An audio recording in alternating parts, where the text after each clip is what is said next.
and a great UI UX is wildly underestimated in construction tech. It's not given as much attention, I think, as it should be. And given. It's something that owners also are used to in other applications That's in their life. I mean, they're using so many applications for many aspects of their lives that look beautiful, top applications in the world, and then they come into construction, they want to see the same experience, the same sophistication. So totally. Exactly. I mean, you think about it, it's like we're worried about like this generation's older, but like the younger generation is getting into this workforce, and some of them are instantly getting right back out because they're like, what the heck? Like, what are these softwares that these people are using? So it's really hard to retain this younger generation and keep them in this industry because they grew up on the iPhone. And then the next thing you know, you're tossing them into, a platform that looks like it came from, 1990. And it's just like, and you could talk to some of these people like they did come. It's not like they came from. Yeah, you're right. They did come from.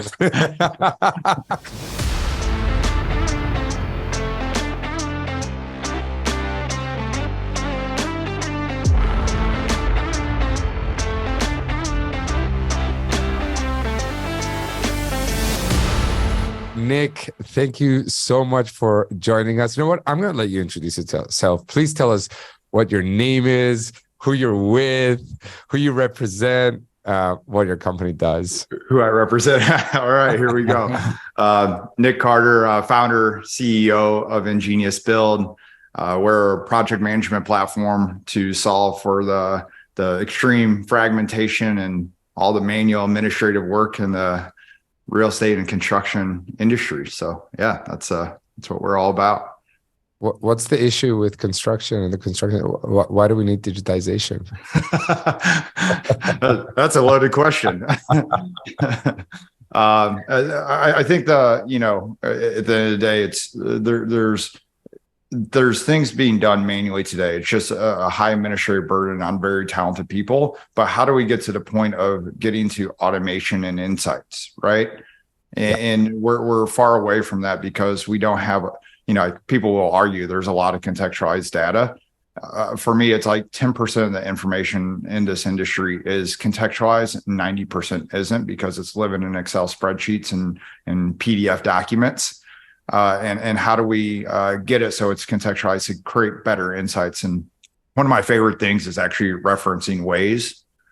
In Waze, you have the little orange button in the bottom right, and you could say object in the road, or there's accident, and then you get insights as you're driving that you use so you don't get pulled over, you don't run into another car because it gives you the heads up. Well, how do we make a platform that creates value add for everybody through the construction lifecycle, from owner developer all the way down to sub? So then we could create value add for everybody, but making it accessible by as easy as hitting an orange button or in the bottom right corner.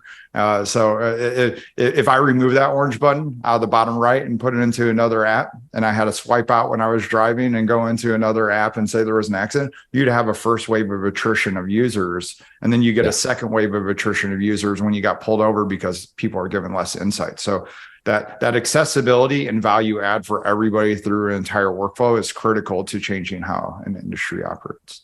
Yeah, that's really tough. I have to say, because it's a complex industry, it's really tough to simplify the tools that we use. Yet it's so necessary because the industry is so complex and because everyone's so busy and doing all this admin work. If the tools are not simple, they just won't work. But the results speak for themselves. Nick, I'd love to know. I'd absolutely love to know, why construction tech. You're obviously. I think you're a pretty gifted guy. You could have been in any industry. Why construction tech? Why construction at all? I appreciate that. All I do is read these books and a lot of fast iterations on trial and error to get there. But no, I think the thing for me is my background's in technology, and it has been in technology for since I was a young kid, and then thankfully after working my stint in Silicon Valley, I had my first tech company when I was 23, and did well on that and was able to invest in other companies. And it's what really got me into more on the construction side. My grandfather worked for Caterpillar. He was an engineer over there. So like going over to his house, it was carpentry. Like that was his passion. So I grew up in that. And so I had the technical side, and then I had my hands on with, building a picnic table type of thing. So, I always had that fascination of like seeing that end result right in front of you by using your bare hands. And when I had an opportunity later on, I was actually able to invest and take ownership of a hardwood plywood mill in Canada. And then later on, I ended up having a concrete company that I invested in, and then taking a significant ownership of that company, acquiring another concrete company. And then even further past that, ended up owning a commercial healthcare architecture firm as well. Oh, so wow. Got a lot of expertise in seeing how one company operates versus another and what they're doing. And then I'm like, wait, like another company operates like this over here, and there's this information that would be critical and that makes your life easier, but you don't know and they don't know. So it was really interesting going through that evolution, and then utilizing my technical background to streamline each of those organizations to scale them up before I sold them off. Was also a learning curve when I was interacting with other businesses and seeing the challenges that they were going through. The interesting thing is that super impressive, what you've achieved. But also, I think the interesting thing is how you've interacted with different stakeholders throughout the construction project lifecycle, and you got to know not just how they work, but how they work with each other, which is usually the gap. These companies are good at working alone in their own bubble, but then it's like, hello, you have to interact with each other. It's like, oh yeah, we didn't think about that. Everything's you think about it.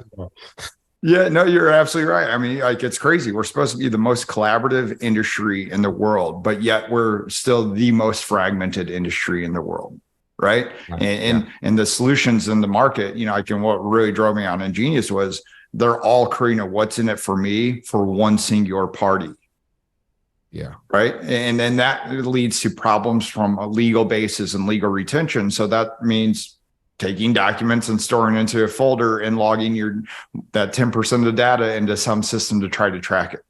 Super tough. And, just thinking about how manually we work right now, and how manually we still work.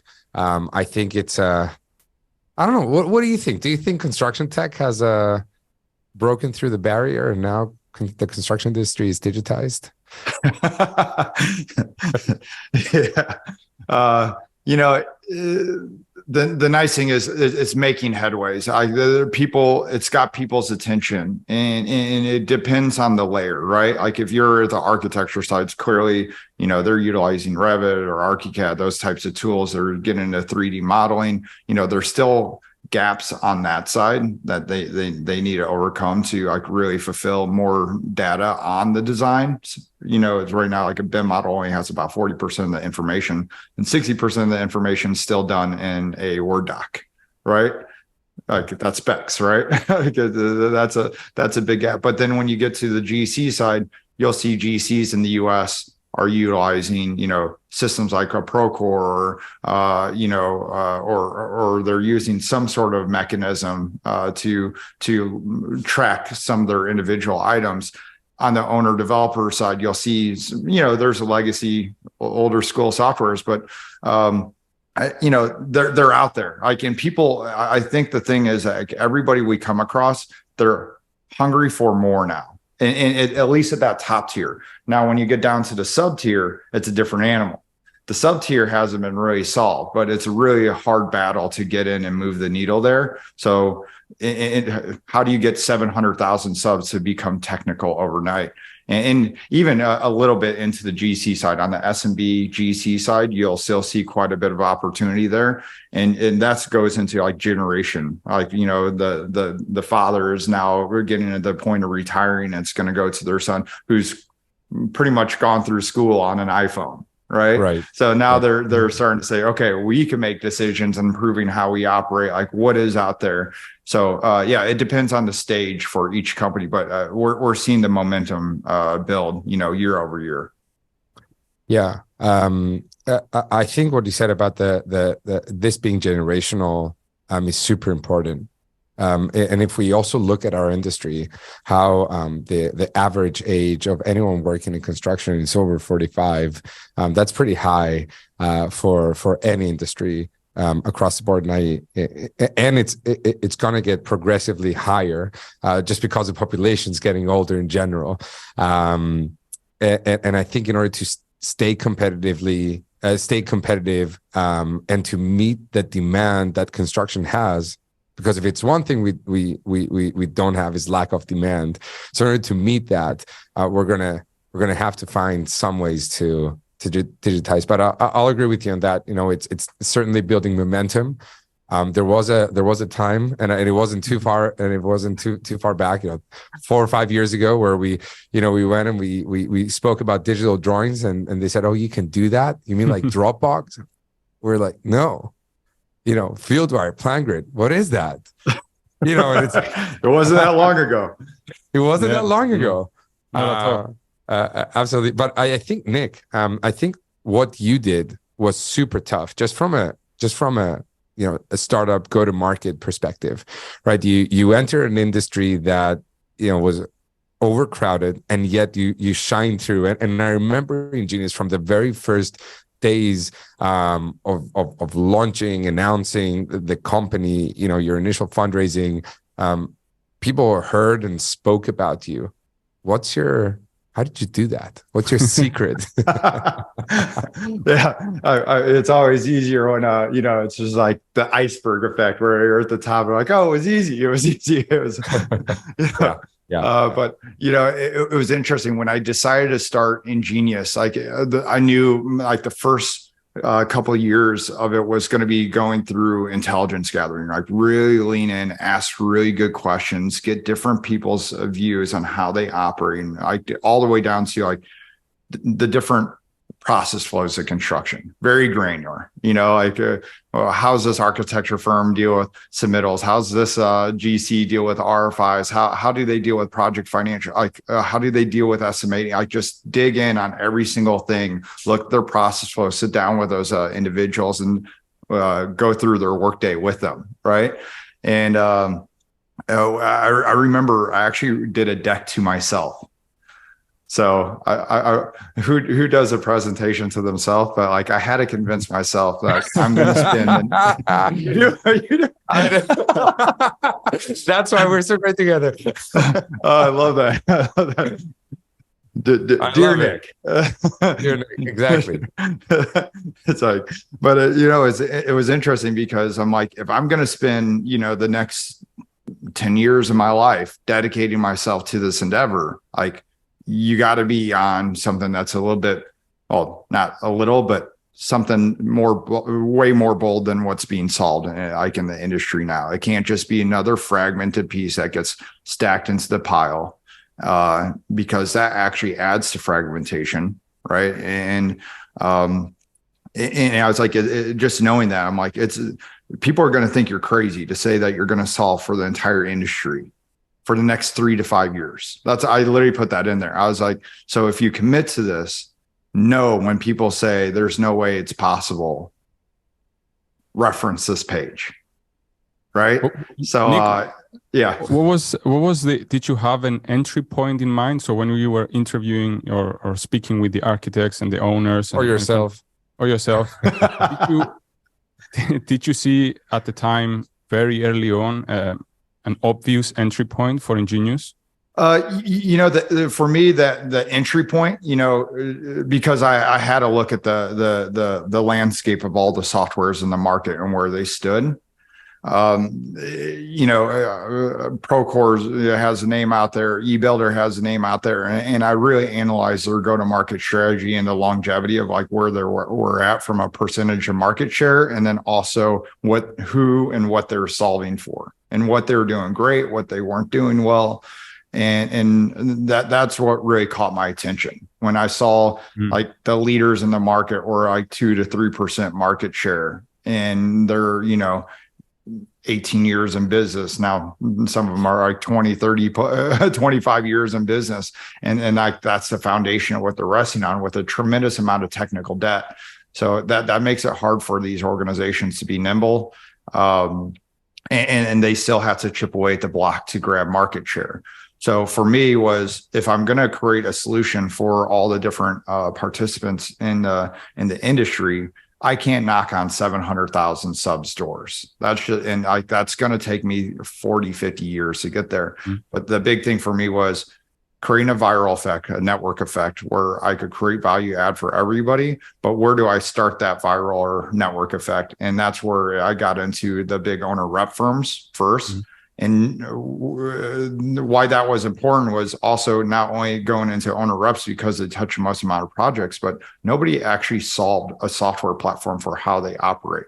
When you get into advisory or agency models, or even agency or advisory combined with a principal model, there is no financial tool or platform that deals with that flow of information and how to deal with the change management and stuff like that. And it was actually the most difficult to solve for. It's way more difficult than solving for a GC's workflow.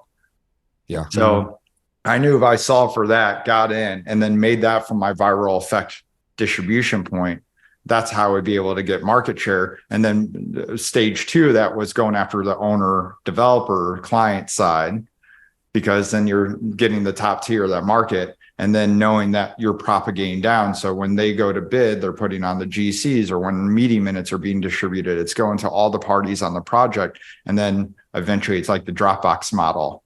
These GCs, the architecture firms, the engineers, and the subcontractors are all on a platform that creates a value add for them on their initial touch point with Ingenious. But later on, if they want to, they could upgrade and then start streamlining their internal operations. And that's how that's how I get to a 40% market share or greater swiftly. And then that 40% market share greater scenario actually came from when I was 18 years old working at Cisco Systems. And the CEO at the time was John Chambers. And he mentioned something. He goes, "Nick, you only create a product where you could get 40% market share or greater." So here we are. I'm like, how do I get to 40% market share? And then that rewinds back to like my strategy getting into this particular go-to-market strategy for Ingenious. I think easier said than done. Yeah, definitely. But you did it. You did, easier said than done. So, if there's a startup founder out there and you're thinking about this, by all means go for it. What Nick's saying is totally true. Not too easy to do. But an easy one.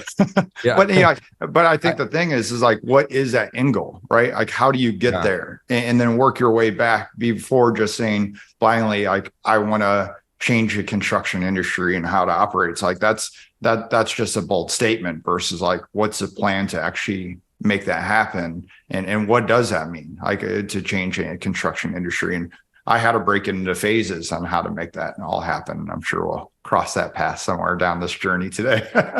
Yeah, Nick, when you designed your platform, was the user experience ever a big part of the conversation? Because Ingenious is really easy to use. It's also, I would argue, it's beautiful to look at. It's user friendly, but it's also pretty. Was that part of the conversation? Did that sort of just happen? Is that something you chased? What was the case there?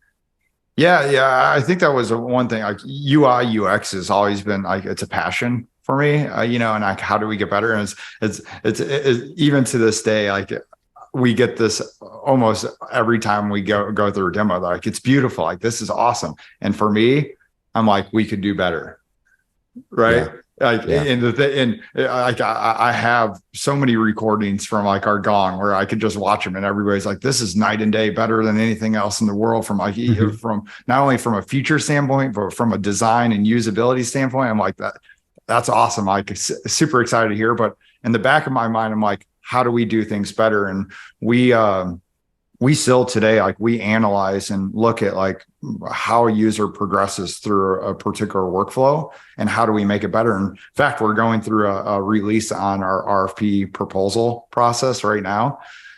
And that gets released in just actually right at the beginning of January. And it works fine. It's just, how do we do it better? How is it a better user experience? Because that could be the first interface to somebody getting into Ingenious. You know, a task could be another one, or a media minute distribution. There's a bunch, but like each time we do that, what is that interface that somebody goes, whoa, what is this? And then, wow, that was really easy. Yeah. Like it's got my attention, right? And so we're going through that, even to the point, if you move your mouse fast on our app, it notifies us that it was a rage motion. Yeah. So then we know to go look at that user session and analyze why they got frustrated. I love that. Which is pretty cool. I love that. I feel it's just the mindset of never settling. Just never settle, right? It's why Google rewrites their code every 3 years. It's why Apple is already working on 2 iPhones in the future once they release an iPhone. I just love that you're doing that. I think it shows in the platform, but it's to me, it's great that, you know, UI UX is one of your passions. And I think that's something that's perhaps overlooked in the industry, because you look at this industry and it's so rough, and a great UI UX is wildly underestimated in construction tech. It's not given as much attention, I think, as it should be. And it's something that owners also are used to in other applications in their life. I mean, they're using so many applications for many aspects of their lives that look beautiful, top applications in the world, and then they come into construction, they want to see the same experience, the same sophistication. So totally. Exactly. I mean, you think about it, it's like we're worried about, like, this generation's older, but like the younger generation is getting into this workforce, and some of them are instantly getting right back out because they're like, what the heck? Like, yeah, what are these softwares that these people are using? So it's really hard to retain this younger generation and keep them in this industry, because they grew up on the iPhone. And then the next thing you know, you're tossing them into, you know, a platform that looks like it came from, you know, 1990. And it's just like, and you could talk to some of these people, like they did come. It's not like they came from. Yeah, you're right. They did come from. Exactly. Only Ingenious came in 2007, 18. Yeah, they did come from 1990. They did come from 1990. Yeah, very, very good point.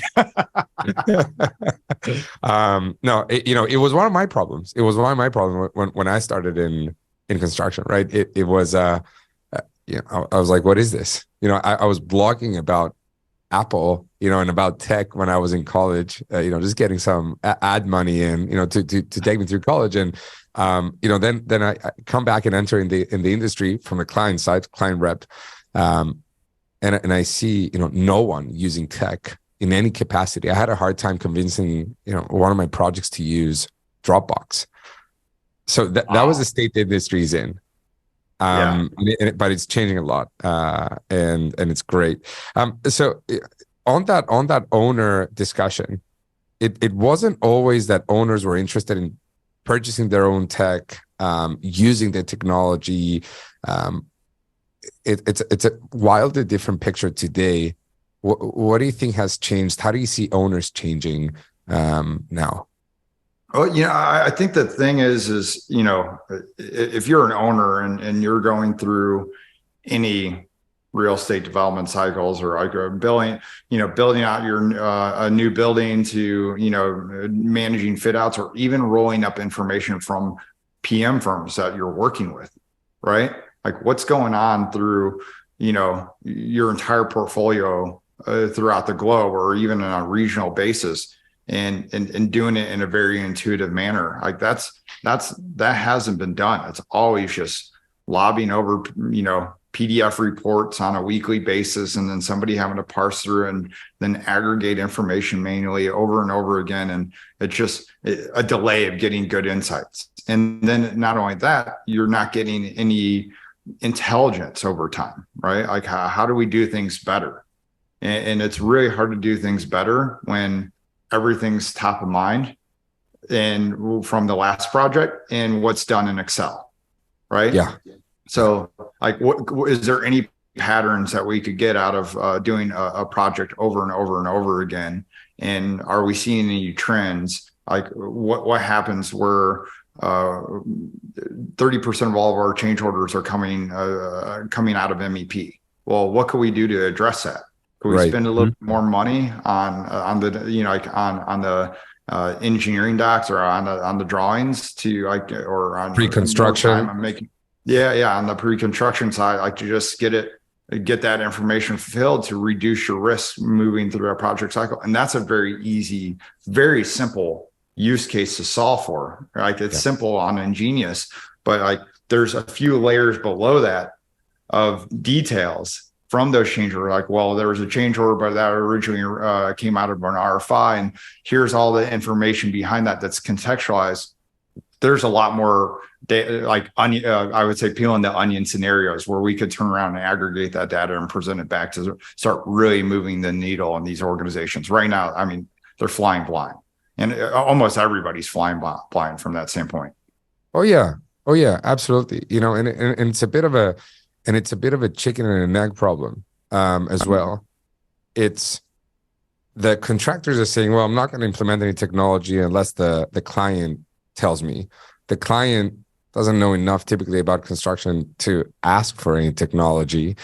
And it used to be the case, I think in a lot of cases, we'd gone to owners and they said, oh, that's the contractor's job. And you have to go through that customer education cycle where, well, you're ultimately the one who's benefiting the most out of this one. Has that been a challenge for you? Maybe early days versus now, or do you feel you entered the market at a point where it was being already a pain point in the owner's mind?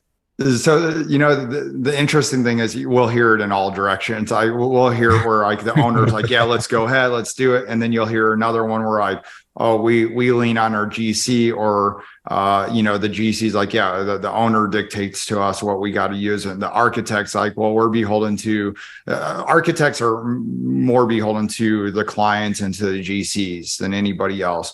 The GCs, it goes, they'll lean to whatever the client wants, depending on the project size.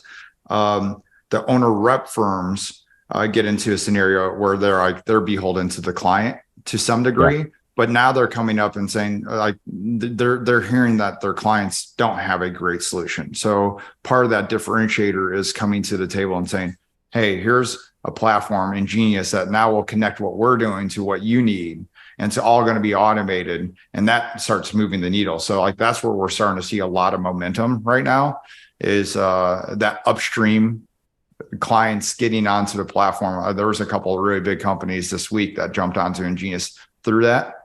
And that's what I'm really excited about. And I'm seeing more and more of that move forward. But then in the long term, that's going to replicate down to the GC side and eventually the architect, which would be really nice to have them involved in a very digital, clean workflow that creates value add for them to what's happening during the project lifecycle. And right now, that's not the case.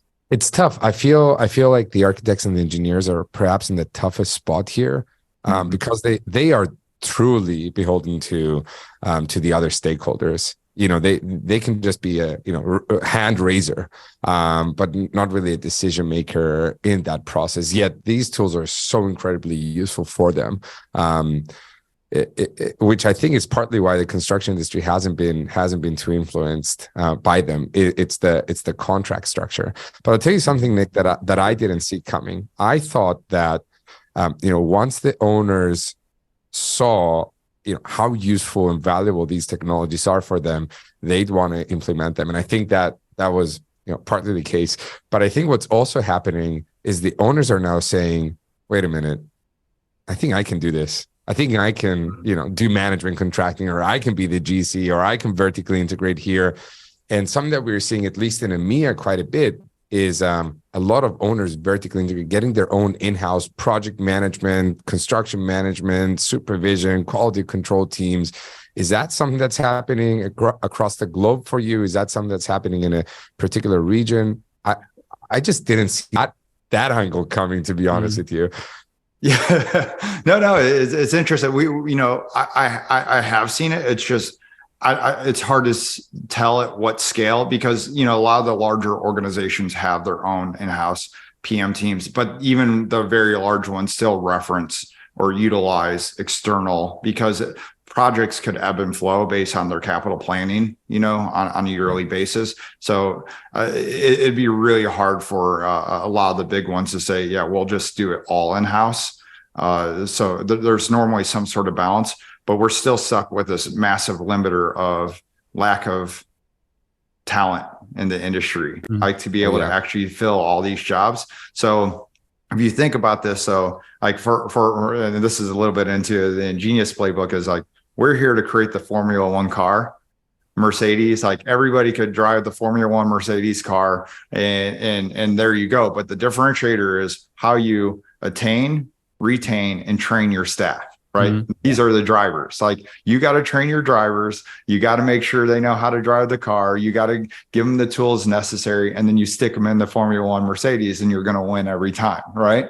So I think that's one thing, is like in some of the client sides, depending on where they're at and their level of sophistication, is, are they able to do that from a staffing standpoint? And if so, phenomenal, awesome. But they still need to deal with that ebb and flow from a workforce standpoint, because there's no sense of having a bunch of people on your payroll the entire time if you're not going to have the throughput for all the projects. You know, like you might as well go out to consulting for, a percentage of it, but the turn and burn stuff that's happening on a daily basis, that's not going away. Yeah, you could do that in-house. And I think a lot of the firms that have done that already, at least in the US segment. And I am seeing it grow a little bit more in the European segment, due to the fact that Europe has a much heavier owner rep presence than in the US.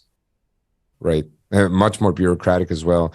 Nick, how do you, speaking about talent, how do you solve the challenge of, okay, great, we got management to get excited about this. Now we got to get everyone to use it. Big one. That's a big one. It's a big one.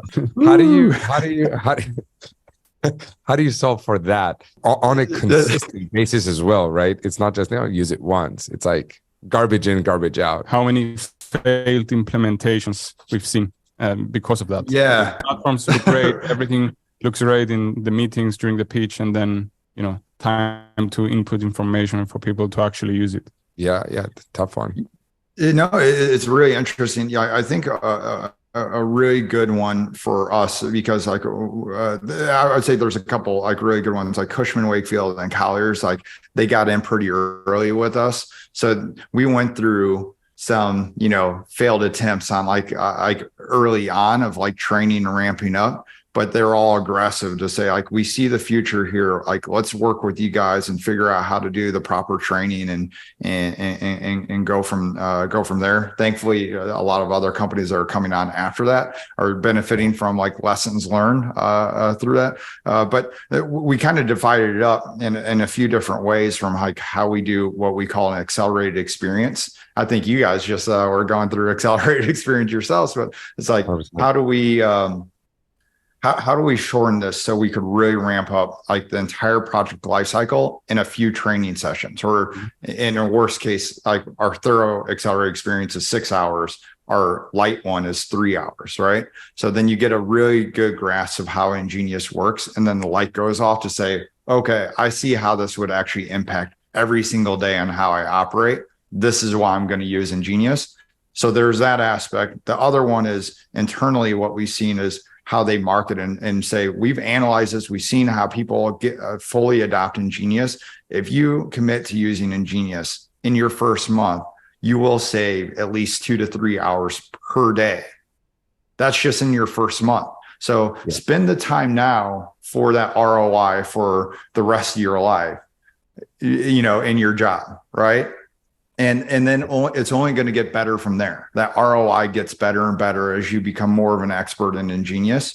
So for them, it's more of a marketing. You're like, well, I'm so busy right now. Like, I got all these projects. Well, guess what? Your head's always going to be underwater unless you decide to commit and train yourself and go through this experience. So these organizations are wising up to that scenario. That's like, well, we'll market and do that internally, and then get them going, and then the word spreads. So you get super users in different locations, and then they're talking about it, and then the person sitting next to them is a super user. They have a question. It's no longer like, oh, I got to go do a health ticket or something like that. It's just like, oh, hey, JD, what's this question? Or I got a question on this. So like, what is it? And he just rattles it off to you. So that's how you snowball it within an organization, is getting those super users out there that enable the other team members.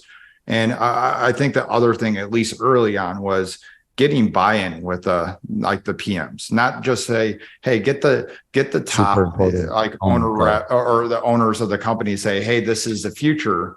Let's present it in front of all the PMs, and then, or as many as possible, and get their feedback. Because the one thing is, like, we also listen, like we're eager for feedback. We're only as good as the feedback we get.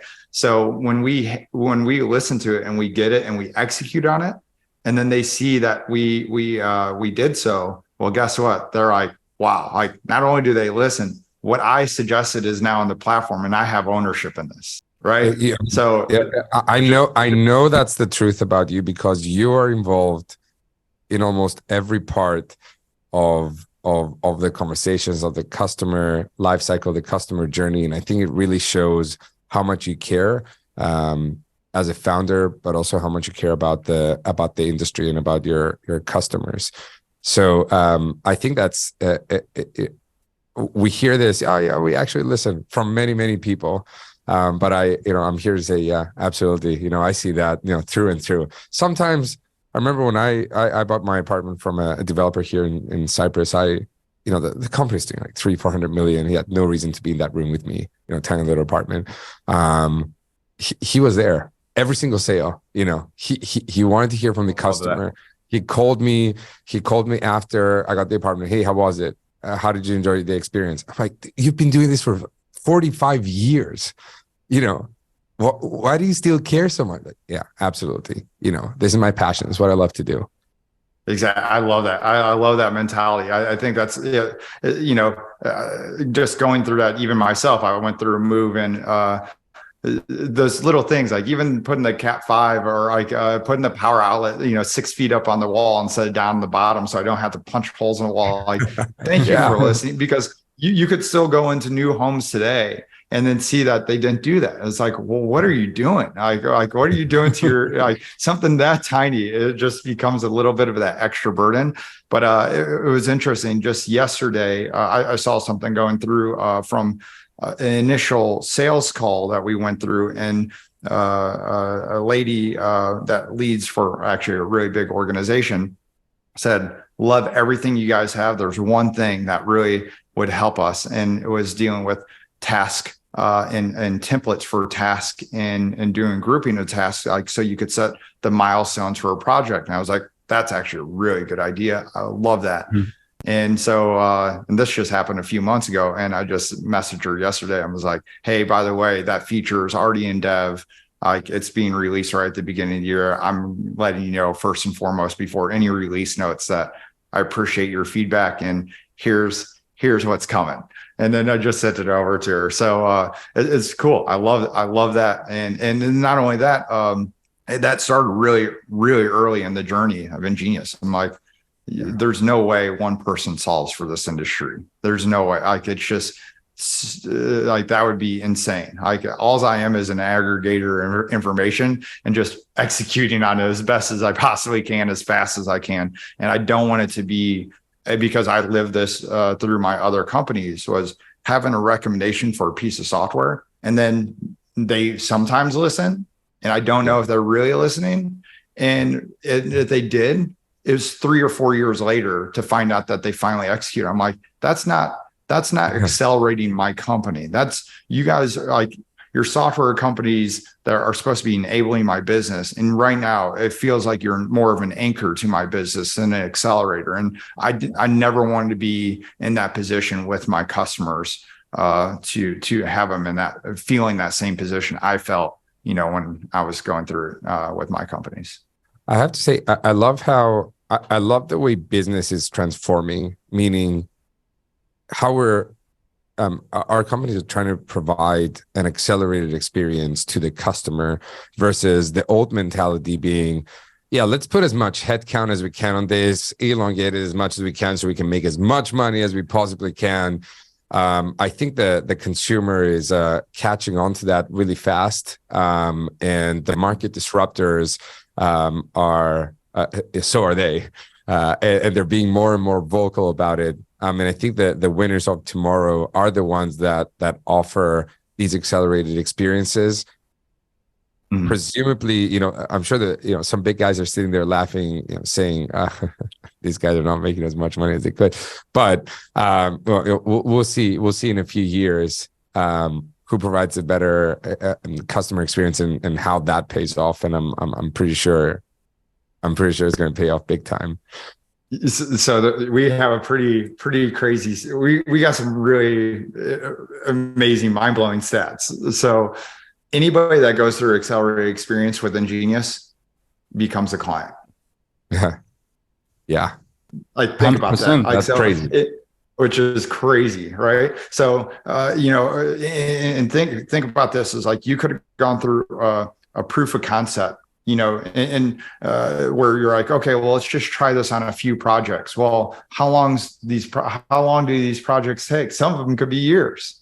Some of them could be 8 months. Well, that doesn't allow you to accelerate your business into getting things done. So why not, take that entire scenario and collapse it down into a very fine segment where they could be like, oh, okay, I know exactly the flow. I know procurement. I know budget management. I know going through feasibility studies. I know invoicing. I know change management, and do that very swiftly to where they walk away with I know exactly at what points through the accelerated experience where they're like, wow, that was a game changer, right?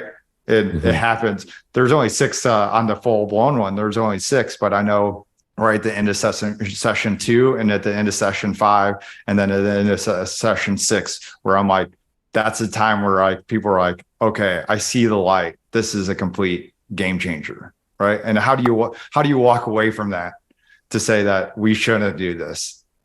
No, you can't. You absolutely can't. Nick, I want to ask you, what's a truth that you see in construction that you think many other companies or stakeholders either see and don't admit or don't see at all? What's something that you see perhaps from the owner's side there? That's another very loaded question. We love those. Oh yeah. I think the thing is, for us, in what I've heard, some organizations believe that there is a lot of data in the industry, and my argument is there's still not, right? And I already highlighted that previously. But what happens when, like for me, phase one, I said I'd bring this back up, but phase 1 is creating the best platform that solves for all parties through the entire construction life cycle. Well, phase 2 is aggregating all that data and utilizing for insights and automation, right? But there's some really interesting things with where things became disjointed. Like back in the day, the master architect actually managed the project. Right. Yeah. So the person that designed it also helped do the entire execution. And then it became more of a risk scenario and separation of duties. And that evolved to like the GC really being carved out. But what happens in the future when you have all this data and like who does what at what points, you could start thinking about de-risking scenarios all the way up to like an owner client of like, well, my example is at a very large institution that's doing a lot of construction. How much of a particular material did they order last year? Of what model? No clue.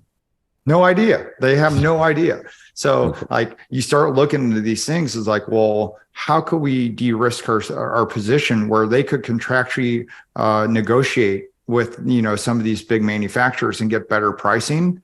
But if you look at the entire execution cycle today, it's like you go through design, you define the specs, it goes through bidding down to a GC then could go down bid it down to the specialty trades. And then that material is not even ordered from that specialty contractor until 18 months from now? And what's the pricing fluctuation occur between now? And I had that on my concrete company. There was a fly ash shortage one year in Chicago, and the price per cubic ton of particular ASTM mix went up. And you find out in time.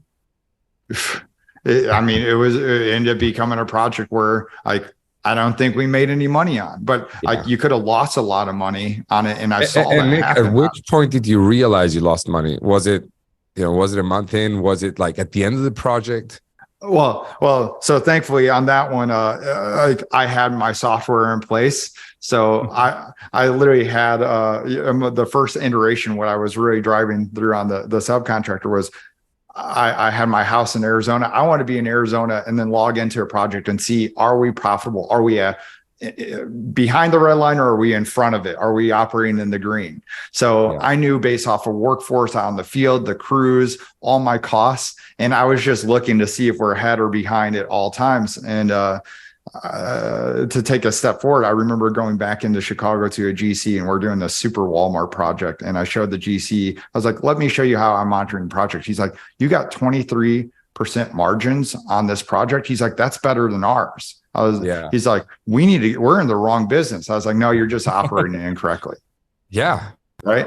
And I'm like, and that's how it is today. Like the margins on all these businesses are horrible. It's just, and everybody knows the only way to get there is by utilizing technology and making these people more efficient. But there's just no tool out there that really does it. McKinsey said there's $1 trillion in profit that we're leaving on the table, just because we're operating incorrectly. Do you feel that what you just said about the margins is something that they accepted? People have accepted that, margins in constructions are low, and that's it. That's how the industry is. We just have to accept it. Or do you think now they're starting to think, hey, there's stuff we can do here? I feel like it depends on the company and the culture, but I feel like a lot of people are so used to it right now that but they're talking about it, which is good, right? Like they're saying like we need technology. It's just there's nothing out there. Like there's a vendor burnout. Like how many times can another company come in here and say, yeah, here's software that's changing your life? And I get told this all the time. Like, people show me some software. Vendor burnout. I love 100%. It drives me nuts. It hurts us because they're like, we're actually impacting on how they operate. And they're like, you guys, I'm sure you guys actually know. I was going to say, you don't know how many times I've been on a call where I start off and they're like, okay, let's just get this over with. Literally start off by saying that. And then I start showing them. And the next thing you know, it's a half-hour call that turns into an hour and 15 minutes to like, we got to get so-and-so and so-and-so and so-and-so. But there's so many calls that started off with like, here we go again. And I unfortunately, I've been in that position as well, where other companies are saying, well, let us show you what we're doing. And they hype everything up. And then they show me something that I'm like, that doesn't really move the needle. Like you created something that might create a 3% efficiency gain for GC, but now in order to get the information in there, somebody has to manually put it in there. So now you just negated that 3%. That's a wash. Why would I deal with any change management and keep these guys' eye off the ball, right? So it's not worth it. But when you start looking at tools that could have a 40 to 60% impact on your margins, that's something that really starts moving on how you operate. And now we got to fight through that noise to get people's attention. Yeah. And now that's what for us is like, how do we change it from a marketing standpoint? We literally update our marketing or do a post, and the big companies immediately mimic all of our language and put it on like weeks.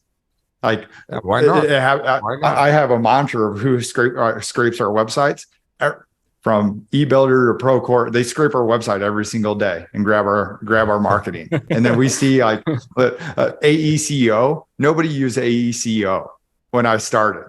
I Googled it and nobody had AECO. And now AECO is now on people's websites. It's everywhere. It's everywhere. It's everywhere now. Do you think that being a founder and being in, selling the platform, do you think it has made you a better person or a worse person?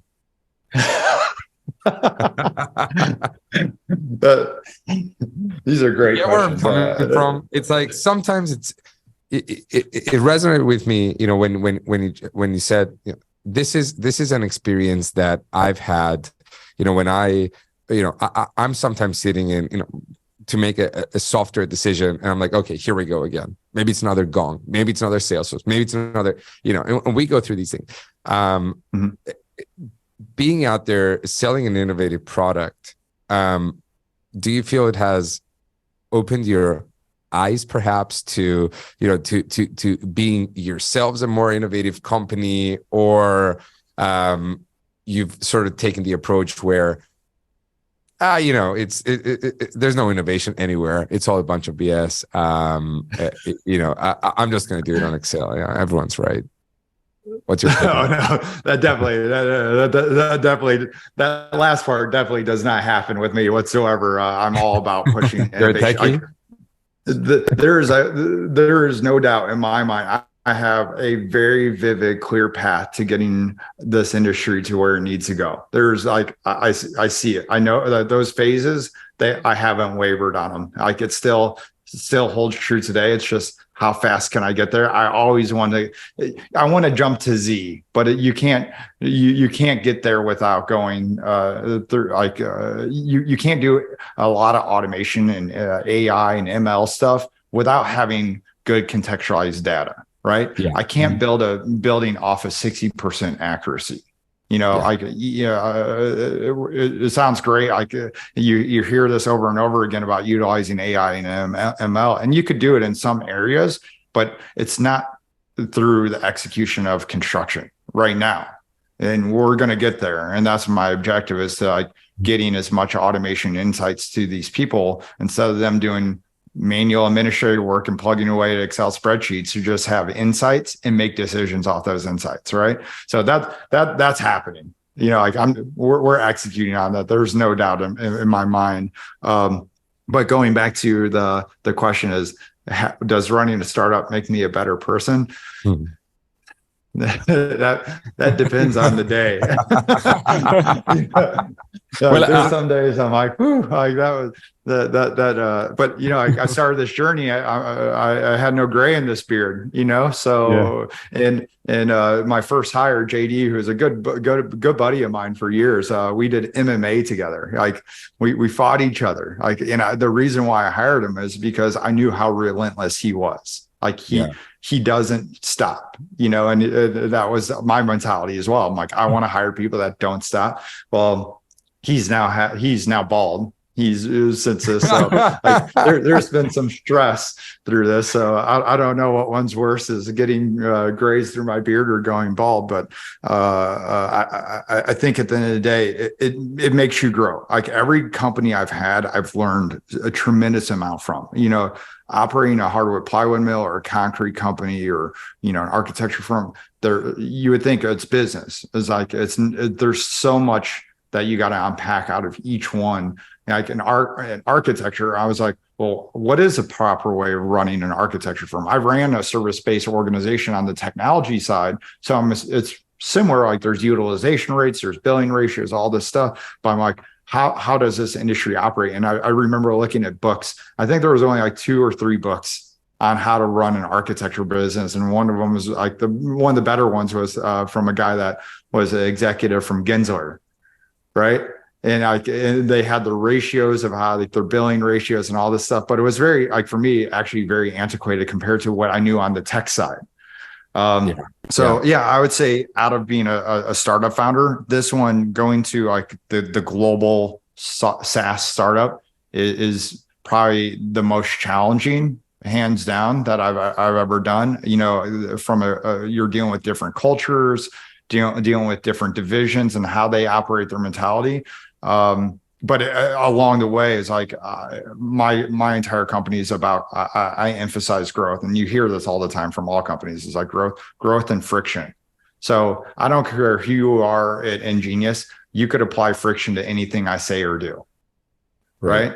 So you could be an intern and say, Nick, I think it's wrong, like what you're doing. Like, let's hear it. You know, like you got to debate it. You can't just say you're wrong without coming without facts or like doing your due diligence. But That'd if you do helpful. it, like and it's an awesome environment. It's actually it's different. We have to prep people through their interview process when they come in to say, just want to let you know, like this company lives and thrives on friction. So a product manager will go in and present a new feature, and the entire company is on there to pick it apart. Yeah. Right? I have a follow-up question to that. Actually, think about that. That's hard. So you grow from that.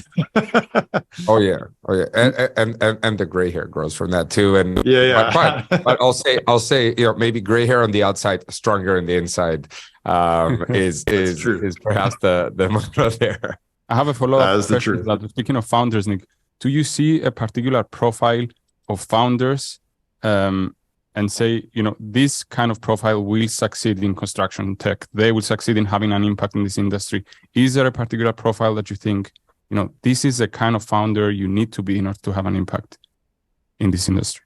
Yeah, I think there's some things that, like there's a balance because, I have my own VC arm that does like early stage investments because I had previous exits. And one thing is like when that team eventually vets out and says, hey, we're looking to do an investment, like I'm the final like review this person. And there's a balance because you want somebody to be relentless and aggressive and have their eyes on the ball to getting something across the goal line to get really like go through the hurdles, right? But you also want somebody that is willing to listen through that. And like you could be relentless, focus and say, no, everybody else is wrong. This is what I'm doing.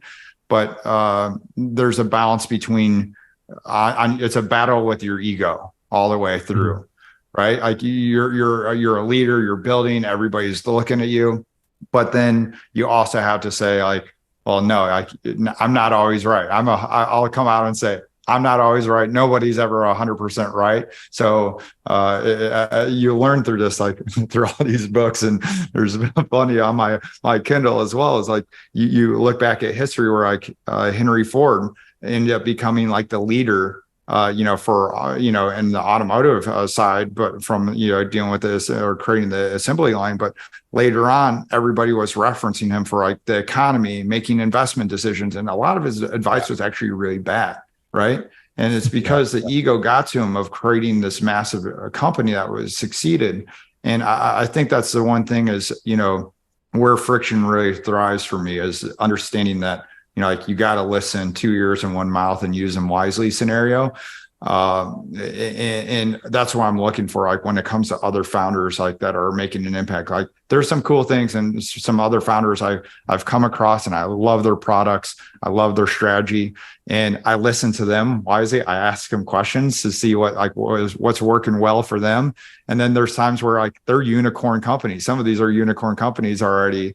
And I see where they have gaps, and I'm like, whoa, like that's crazy. Like and I'm like, I'm going to share information because I want them to succeed. I know the journey that they've gone through and I'm doing the same thing and they're helping me out. So I think it's that mentality is like, we're all open to work with each other. If we can make an impact, like I'm not going to solve everything in construction. There's so much on the design side, on the visual on-site stuff, robotics. I'm rooting those companies along and anything I could do to help them along the way. Like, awesome. Let's go. And anything that they could give back in my direction. Awesome. I think that's the thing is just having that clear, like impact, understanding that clear go-to-market strategy. And then it all comes down to execution, like finding the right people, going through that talent acquisition, making sure you're not hanging on to the wrong people for too long. Like those are all things that I learned the hard way, like early on in my business where I spent so much energy fighting for the wrong person. And that's stress for me and it's stress for them. That's not fair.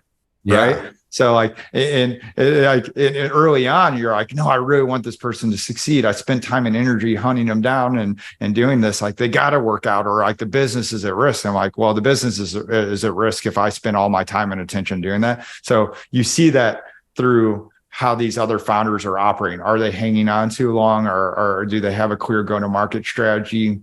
Is what they're doing really impact, the industry? Is it a 1% gain or is it a 10 or 20% gain? A lot of construction tech is a 1% gain, maybe less. There's a lot of it's a hot space. There's a lot of fluff right now, and there's very few companies doing real work. I just heard this from, because we're going into this recession, and I just heard one of these big companies say that like we're really hunkering down on Ingenious because it drastically improves how our people operate, but we're getting rid of all the other fluff and noise because it's a distraction. And like, yeah, it's cool looking and stuff like that, but it's just, at the end of the day, it's not impacting our core business. How do you? There's a bit of difficulty sometimes quantifying value from these technology investments, and I heard you say earlier, yeah, you're saving 2-3 hours per week on right when you get started. What are some of the other benefits that you see for owners, especially that utilize Ingenious and technologies like it? So, by the way, it's 2 to 3 hours per day, not per week. Yeah. That's a big difference, right? Like, 2 to 3 hours a day, starting from the first week. 2 to 3 hours a day, or a week, but not per day. So, I think, it's tough. Like, where do you lean in? For me, it was always the fundamentals. Like the fundamentals of how you operate your business needs to be done very well, and it can't always just be the shiny thing, right? Like the 3D models, I love it. I love where it's going. There's still a massive gap in the market on like how to utilize everything. Great for like clash detection and like doing some walkthroughs. I loved it on my VR. For my architecture firm, I was using Dynamo to automate and using Python to automate fire egress pass, door schedules, all this stuff to populate as much information as I could. So my whole goal was like 2 weeks later, you're walking through the space in VR and choosing the materials. But then all of a sudden that happened is like, well, what's the price and what's the availability of these materials? Because all that means nothing if like I just walk through it and I'm like, I love this, but I can't do it because it's out of my budget or it's not available. Right. So that's what led me back to Ingenious. I'm like, and then I started peeling the onion on the operation side. I'm like, the only way I solve for this is for the fundamentals. Once that happens, then we could start branching out and start tying into some of these other things that, it's hard to fine tune a mess. Like we need to do that first before we start doing these slapping on these little things that only move the needle by 1 or 2%. And that's where you start getting into that fine tuning phase. So I think that's the big thing for us right now is like all these companies need to get out of the mess scenario, get into, a platform like Ingenious for their development and construction management. And then let's start working together to do those final little tweaks to get to perfection. Yeah, absolutely. Nick, I want to ask you a last question. How would you like to see construction 10 years from now? What are some things that you don't see that you'd love to see? Well, a lot of this comes back. Like sustainability is a massive thing. We all know this, right? So sustainability, how is this? How do we solve for this? And the thing is it's just another massive gap of data and information. So how can we get it? So when we're defining a budget for a project, that we could start understanding what that impact is from a execution standpoint of developing that project to like the savings that we get from making those decisions and being able to contractually lock that in from a material standpoint. Like that's where, and I'm hoping we get there a lot sooner than 10 years, right? So, and then we know like what that carbon impact is, and then what we're saving from managing that asset and the longevity, if it's a 10-year plan, or if we plan on even turning and burning on that particular asset when we're done developing it. Like at least we know those numbers instead of finding out, after the project's done, right? Because that adjusts everything. So, I to me that's on the Ingenious side. On the material side, I'm really excited to see where materials evolve. Just this is me on the physical side of construction, like knowing that there's things that really haven't changed, in certain areas, like in the US where they use Romex for electrical or conduit, and like why can't there be better modular systems that snap into place and like that they'll go into these walls that make things a lot easier, that I don't have to poke holes in drywall anymore to, move an outlet from one spot to another. Like there's so many different things that I think it can occur from there, from the material side. I'm really eager to see where that goes. But again, the only way we get there is like you could create some amazing material or new product, but how they get that product out to market is marketing, going to architecture firms and doing brown bag lunches. Right. Yeah. Think about that. Like that's a horrendous go-to-market strategy. Yeah. Like marketing, as we know, is like you could spend millions of dollars on marketing and people like still won't know about it. So I think that's comes back to the data and getting the data in front of the right people and understanding what is out there at the right time. Start nudging people into like, hey, you typically go this route, but here's some options that could actually really move the needle moving forward for you and for your clients. And how do we bridge that gap? So that's the goal. How do we make that happen and get to as much automation as possible from that? I'd love to see that. I'd love to see this industry being much more sustainable. I think data entry, transparency are a massive part of this story. Awesome. I'm gonna end it there, Nick. It was so great to have you on the podcast. Shout out to Tom Felice for having the idea. Shout out to Tom Felice for having the idea. Tom Felice has a lot of great ideas. That guy. He does. Yeah, you should get him on here someday. Like he's got some interesting stories along his journey as well. Oh yeah. He brings the energy. You're like an energetic duo. I love it. No, but it's great. You have a lot of knowledge. Honestly, I didn't know. Your entire background. It was so great to listen to. I think it'll be so interesting.